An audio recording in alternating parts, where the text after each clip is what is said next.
কাজ করতেছি, কাম করতেছি। কার ছড়াটা? এটা মানে কাস্টমারের, মেয়ে কাস্টমার বলা। দেখেন দর্শক, সব ঘাম আমি নিজের হাতে ভরি। একটা মেয়ে অর্ডার দিছে, সেজন্য সে নিজে হাতে যত্ন করে ঘাম ভরতেছে। আরে ওটা আমার কাস্টমার, মেয়ে মানে দেখছো? মেয়ে কাস্টমার। আর হাজার হাজার ঘাম আমি ভরি, আর ও একটা ছড়া নিয়ে কি যত্ন করে ঘাম ভরতেছে। কাস্টমার লক্ষ্মী না, কাস্টমার তো সব লক্ষ্মী। কাস্টমারটা মেয়ে বলে তাই এত যত্ন।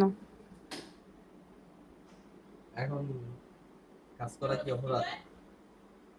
ওইটা তো মেয়ে, এই জন্যই তো এত যত্ন করে করতেছে। কাস্টমার তো। আর মেয়েদের কাজ একটু সুন্দর না হলে ওরা ভুল করে দিবে।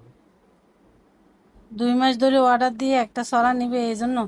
এই আরো অর্ডার দিছে আজকে, আজকে 2 মাস অপেক্ষা করে অর্ডার দিছে। এই জন্য এত যত্ন। হুম।